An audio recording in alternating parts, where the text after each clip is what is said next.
All right. Hello, friends. My name is Bee, and today we'll be learning about disadvantages. So what is a disadvantage? Well, first off, disadvantages is a negative position. So the negative team will read a disadvantage in the 1NC and extend it throughout the debate, right? So disadvantages are negative positions, right? Advantages are affirmative positions, right? The affirmative suggests a plan and says there are a few advantages to doing it, and the negative says there are some disadvantages. So disadvantage points out the unintended consequence of doing the affirmative's plan or their advocacy, right? So the affirmative's advantages that they solve, those are the intended consequences of the plan, right? The disadvantage is the unintended consequence, the thing that the affirmative either didn't think about or thought wasn't important enough to talk about. And more importantly, it is the thing that the negative team says outweighs or is more important than what the affirmative says. So ultimately, the disadvantage will argue that the cost of the harms of the unintended consequence of the affirmative's plan will outweigh any benefit that the affirmative says we might gain from doing the plan. That the world would be worse off if we were to have this change in policy because of the unintended consequences, even if the intended consequences are important. So the disadvantage argues that the unintended consequences of the affirmative's action are bad and should be avoided, and that they're worse than the benefits gained from the plan. Finally, a disadvantage is an offensive argument, right? And not offensive like, it is degrading or, it is mean, right? But it's offensive in the sense that it's part of like an offense-defense type paradigm. So we'll talk about that now for just a quick second, because you'll probably hear this a lot in a lot of different contexts as it relates to debate, right? But offense and defense is one of the ways in which we categorize arguments. An offensive argument is any argument that proves that the other team's advocacy or plan is a bad idea, right? That it would be a bad idea to do the thing that they said that we should do, right? Defense, in comparison, is any argument that says that whatever the other team has said is not true or simply exaggerated, right? That the problem isn't as bad as they said, they won't be able to solve it as good as they said they could solve it, right? Notice that these arguments aren't that they make the problem worse, right? Rather simply that, their kind of claims are maybe not true or they're exaggerated in some ways. So you should think of offense and defense like in sports.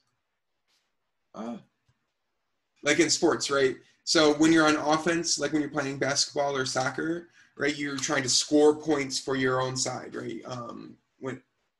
If you're playing football, the only time you can score points largely is when you're on offense, unless, certain things happen. But anyways, offense is scoring points for your side. It's saying that their thing is a bad idea, our thing is a good idea. Those are offensive arguments. While defense is simply stopping the other team from scoring points, saying the reasons why they said our thing was a bad idea aren't true, or the reasons why they said their thing was a good idea also, aren't true or are exaggerated, right?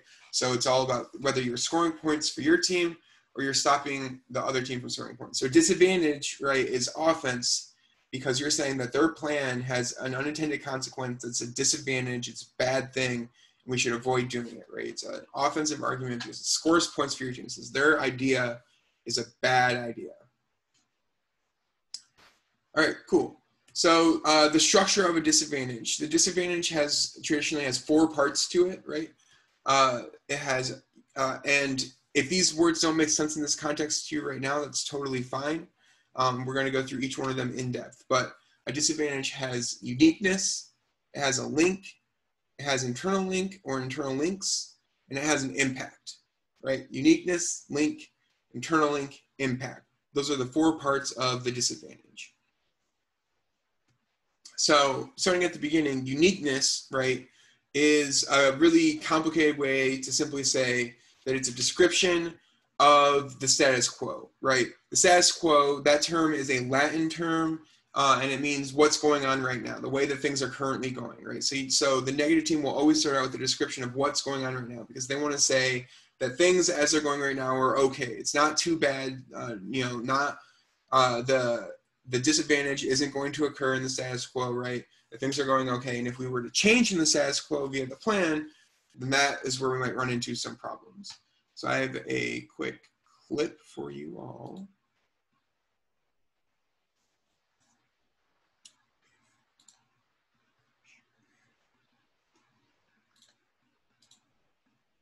You all may recognize this fine Disney movie, but they'll describe exactly what a disadvantage is talking about.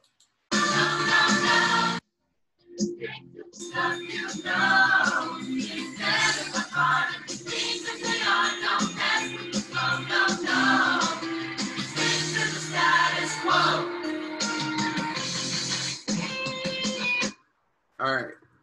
So as the cast of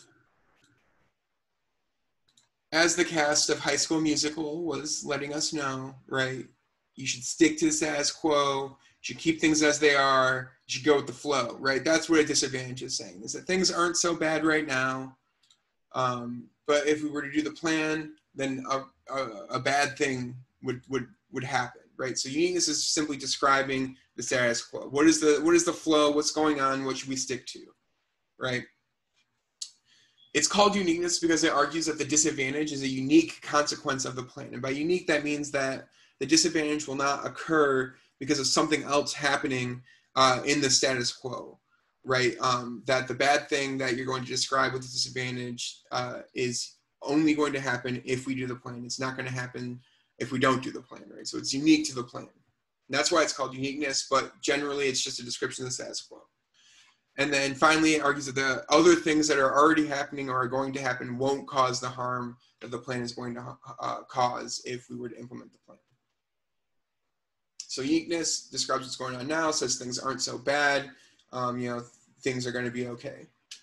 Then we get to the link and the internal link, right? So the link, right, is the connection that the plan has to the disadvantage. It's the link that the plan has to the disadvantage. It's what the plan does that presents a change to the status quo, right? So in High School Musical, for example, Troy is a basketball player, but he wants to change it up and be a singer.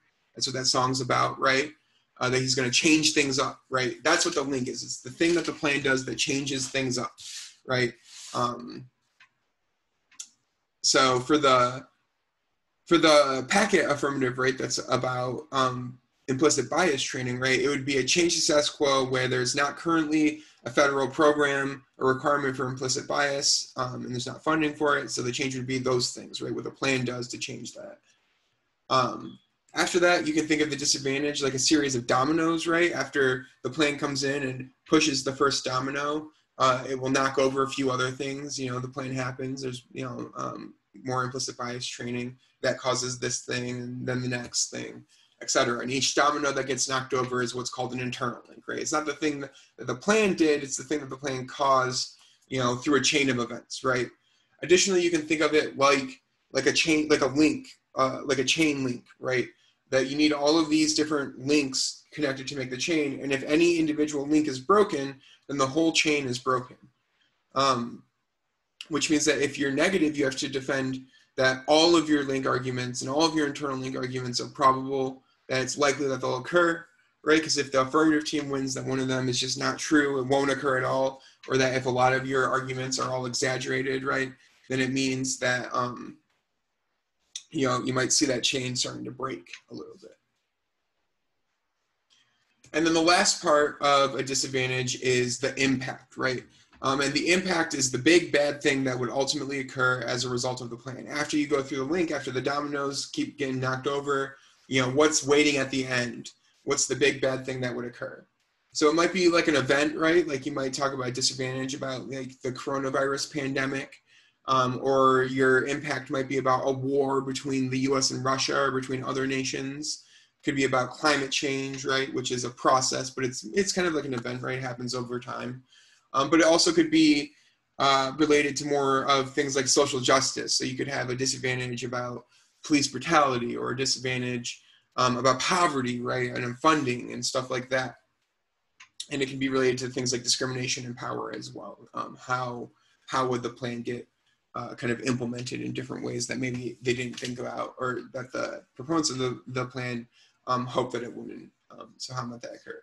But ultimately, the impact is the reason why the judge should vote not to do the plan, right? That when you weigh everything up, your impact is more urgent than the other team's impact. And the judge should, as a result, vote negative to not do the plan. In order to weigh those things up, we have what's called impact calculus in debate. Surprise, it's more math. I know that's exactly what you wanted. But no, actually, I'm just kidding. It's not actually math. We just call it that. But it's sometimes referred to as impact calc, right? And it's the practice of comparing your impacts to the other team's impacts in order to convince the judge that your impact is more urgent, right? That the disadvantage is bigger or scarier than the affirmative's advantage. Traditionally, impact calc will consist of time frame, right, which is how quickly will an impact occur. Some impacts are already occurring, like poverty and racism. Climate change, right, is already starting to occur. Some impact, but climate change, for example, is very slow. It takes a long time for the big impacts to occur, right? Some other things like a conflict could occur very quickly, right? It can be we could very quickly get into a conflict with Russia or China. You know, so you want to consider time frame, how quick the impact is going to happen. You want to consider how probable, right? Like a war maybe isn't super probable. It's not very likely we'll go to war. But we know for sure that climate change is happening if we don't do anything about it. You know, all of the social justice impacts clearly are very probable. They're already happening. We can see them. And then finally, there's magnitude, right? Which is the scale or the scope of the impact, right? Like a nuclear war, very large magnitude. It would kill a lot of people.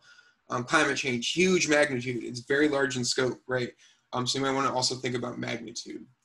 And then finally, the last part of impact calculus is turns case or turns the disadvantage. If our impact would happen, then it would also cause your impact to happen, right? Remember offensive, or yeah, if our impact were to occur, you know, if climate change were to occur, then that would cause even more racism as a result of the pressures put on by climate change, right? Or, you know, racism is the root cause of why we've been ineffective in our response to climate change because of the way that carbon emissions are distributed globally, right? Or whatever the argument may be, right? But it's a reason why your impact accesses either causes or is the root cause of the other team's impact, that your impact turns the case or it turns the disadvantage.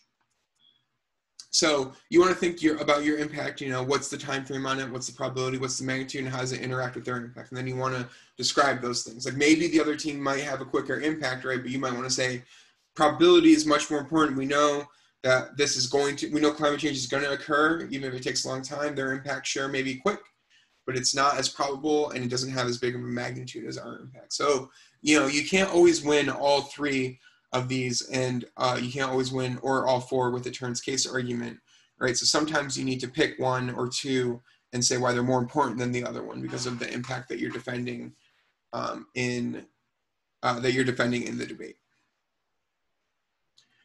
So let's put our affirmative hats on for a moment, right? Because the disadvantage is a negative argument, which means that the affirmative will have to respond to it, right? So answering the disadvantage, right? You for sure want a mix of offense and defense, just like any good strategy in any good sport, right? You want to do both offense and defense. So you don't want to just say offense. You don't want to just say that the disad is actually a good thing or it's actually an advantage or the plan actually solves the impact, right? We also want defense, that the plan doesn't really, the link is not very strong. The plan doesn't cause this. Other things are going to cause it in the status quo, or the impact is unlikely to occur, right? So you want to have a mix of offensive and defensive arguments. And you also want to make sure that you're answering every level of the disadvantage. You want to talk about the uniqueness. You want to talk about the link, and you want to talk about the impact when you're affirmative. You either want to have a defensive argument, no link, it's not unique, there's no impact, or an offensive argument. We're going to turn the link, or we're going to turn the impact.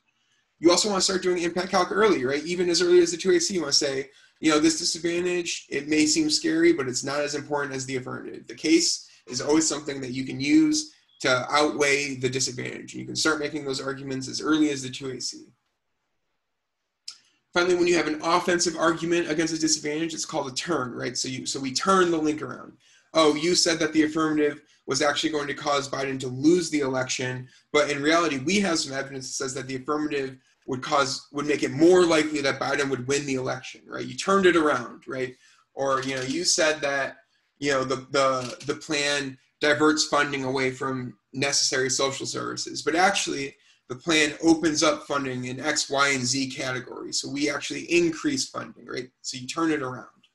And then if you impact turn the disadvantage, you say that the bad thing that they said the plan would cause is actually, a good thing. So they said that the plan might have, they said that the plan might, undermine the police department or make it really hard for police to do their jobs, right? You might say, well, that's actually a good thing because the police, when they do their jobs now, are doing it with implicit bias at the core. So maybe if it makes the police harder to do if it makes it harder for the police to do their jobs, they'll stop doing that. And actually, the disadvantage would be a good thing. It would be a good thing for the police to maybe not do as much, right? So you can link turn or impact turn a disadvantage. However, you can never both link turn and impact turn a disadvantage. If you do both at the same time, it's called a double turn. Let's say that you're debating an argument about the elections, a disadvantage about the elections. And you said, no, actually, the plan makes Biden win instead of lose, but then you also said it would be bad if Biden won the election, right?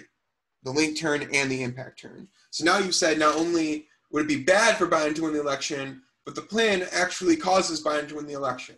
A smart negative team will concede both of those arguments. They'll say, yeah, you're right. We were totally off base. Your arguments are true. But then that is a new disadvantage against the plan, right? Because it would cause the bad thing to occur, right?